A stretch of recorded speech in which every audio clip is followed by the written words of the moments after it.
Toujours dans le cadre des festivités de la célébration de la 29e édition de la foire agricole au Centre international de développement agropastoral, l'une des activités est la promotion de la protection de l'environnement, la lutte contre les feux de végétation et l'on célèbre aujourd'hui la forêt dense. Les éléments de réponse avec Patrick Bayamna.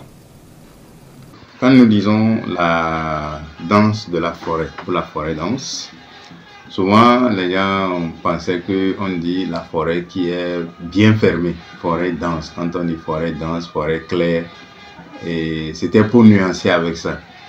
Ici au SIDAP, comme nous sommes vraiment dans la promotion de la protection de l'environnement, le centre est comme une école, un centre de démonstration, un centre qui accompagne les collectivités pour entretenir les ressources naturelles, les sources d'eau et les espèces végétales. Donc qui sont dans le système agraire. Parce que sur une parcelle, et en milieu Naouda, on n'enlève pas tous les arbres. Si vous voyez le néré, le karité, le palmier à huile, on ne peut pas l'enlever. Donc, c'est une forme d'agroforesterie. C'est pas comme maintenant, c'est quand les arbres sont alignés, on dit on fait agroforesterie.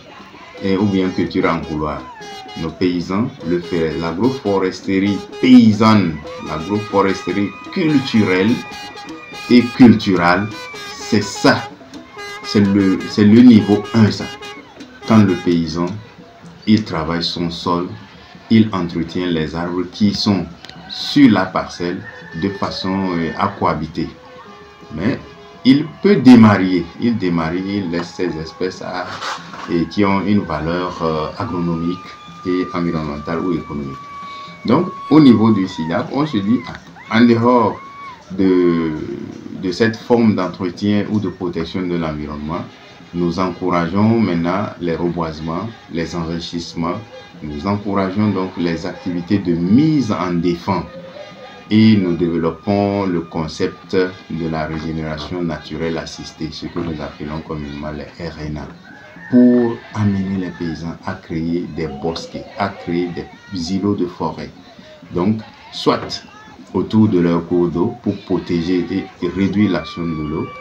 Et quand déjà décembre arrive, on se dit, on se donne une bonne semaine pour entretenir l'environnement stricto sensus parce que les feux de végétation vont arriver. Ouais, donc nous sommes vraiment dans la lutte contre les feux de végétation et dans le système de recyclage de la matière organique. C'est pourquoi nous avons cette session de l'herbe verte au service de la fertilité et non en proie aux feux de végétation ni aux herbicides. Et donc, une fois que nous sommes convaincus que les femmes qui viennent, elles sont au-delà de 350, ont pu entretenir au moins 5 arbres, vous multipliez 350 fois 5 ou fois 10, vous avez près de 35 000 espèces déjà entretenues. Et on se dit, ce serait important maintenant de célébrer ces activités-là, de célébrer l'environnement, de célébrer la forêt. Donc c'est pourquoi nous disons la forêt qui danse, la forêt qui est luxuriante, la forêt qui est verdoyante, la forêt qui protège contre tous les dangers climatiques. Et donc nous célébrons cet environnement-là en disant la forêt qui danse, la forêt qui jubile, la forêt qui s'exprime, la forêt qui apporte de la prospérité, la forêt qui apporte de la richesse. Et toutes les écoles sont là. Donc voilà ce que nous appelons la forêt dense. C'est pourquoi nous organisons une séance de sensibilisation et d'information à l'autorité. Vous aurez dû constater que depuis hier, les autorités étaient là. Toutes les autorités locales. Et il y avait les CVD, les représentants des CVD, des CCD.